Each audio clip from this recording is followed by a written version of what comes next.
Welcome back to WagerTalk TV. I'm Marco D'Angelo, joined in studio with Miss Kelly Stewart. You can follow her at Kelly in Vegas. And we've got a special guest. You might have seen him on Showtime, Todd Wishnev. You can follow him. Wishnev. Wishnev, sorry, sir.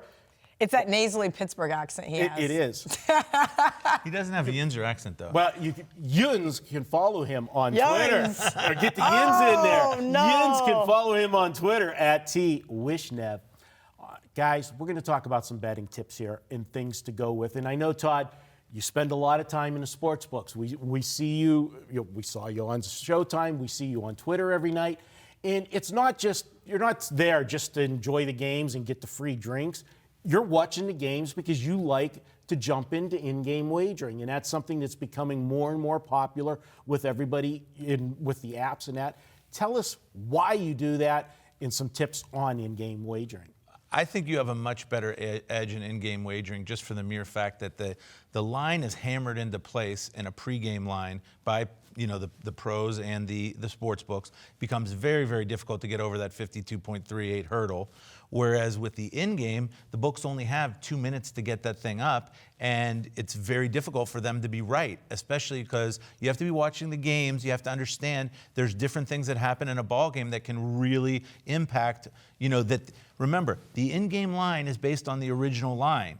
So if something happens in the game that wasn't necessarily anticipated, now you've got a whole different situation, and it's much easier for the books to make a mistake. The other thing is, if you have multiple outs in an in-game scenario, a lot of times you're going to see it that the books can't all be right. I'll give you a perfect example. The other night in the ball game, the Toronto ball game, it was 207.5 at a commercial early in the first quarter. This was the game before last night.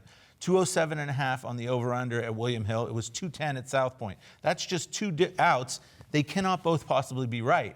So you have so much more of a chance, in my opinion, of winning on in-game if you know what you're watching and you have multiple outs than I think you do with the hammered into place pregame lines. Kelly, we know you like to look for value. Tell us some things that you use. I'm going to start with the whole old adage about money management. And the reason why is because I want people to learn from my mistakes. It's fine when you have a regular job and you're making a ton of money. Everybody knows I used to work in nightclubs. So I didn't care if I lost money on Saturday during college football because I'd go to work Saturday night and make it back, right? Same thing with Sunday, and those were those vicious cycles of great weekends, crappy weekends, and so on. But when I was just betting, from a betting perspective for 3 years before I really started getting into this media stuff, it taught me a lot, and it taught me in a really hard way. And that discipline has really stuck with me now that I have other ways to make money besides betting. And it really comes down to something we practice, or we preach all the time here at WagerTalk about your percentage plays, your 1 through 5% of your bankroll. And I really want to stress that before everything else, that I think it's important to not be a degenerate and to really hone in on that. Ralph and I were talking off camera earlier today about, hey, I just want a little bit of action while I'm going to be signing up some proxy customers down at the Westgate. There's a couple underdogs. Okay, maybe I don't need to throw a nickel on each. Maybe I'll just parlay the two together. They pay 6 to 1. Now I've got some action for the afternoon games. And that still fulfills that degenerate void that I think a lot of gamblers have.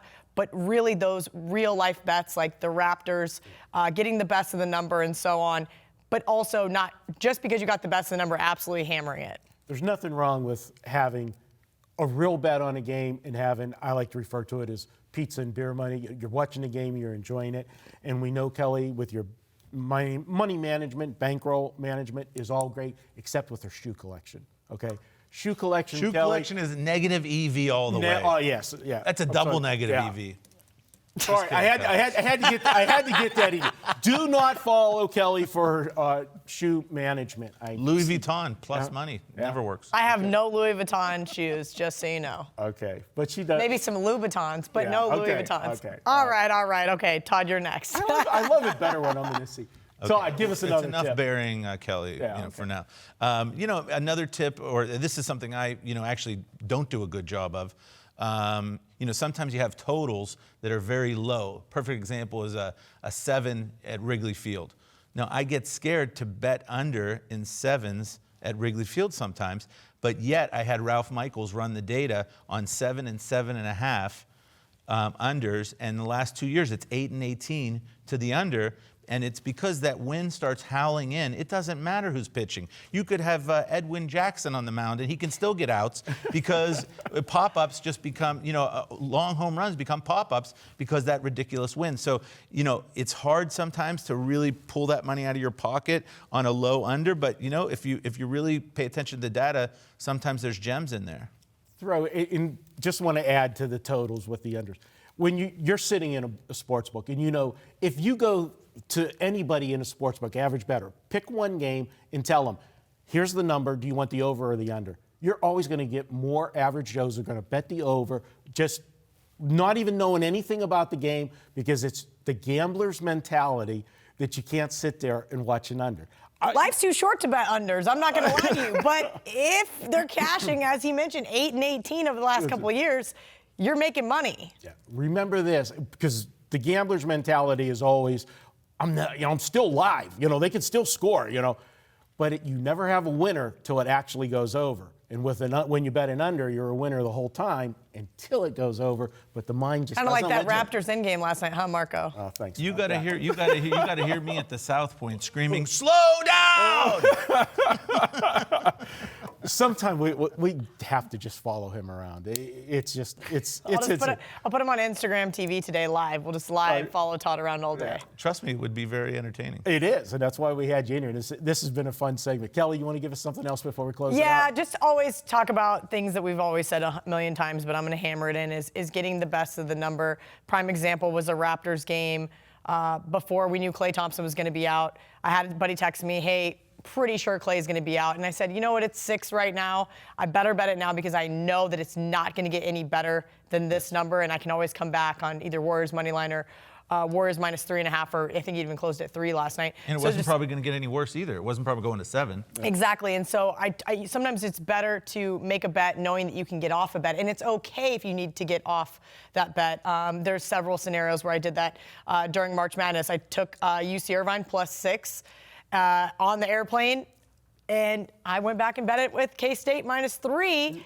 And Dean Wade was out. I knew Dean Wade was going to be out. It didn't matter. I said the line's too low. And obviously, you end up juicing out in those scenarios. But sometimes getting off a bet, which last night I didn't, K-State game I did, it is what it is. Sometimes getting off a bet is sometimes some of your best scenarios. Also, middle opportunities, as well as just kind of limiting your losses, so to speak. Absolutely. Finding those value and giving yourself an opportunity for a middle. And remember, those middles, when you do them, you only got to hit 1 out of 20 to break even. So good stuff. I appreciate you coming in, Todd. We love this. We're going to have to do some more of these. You're very entertaining.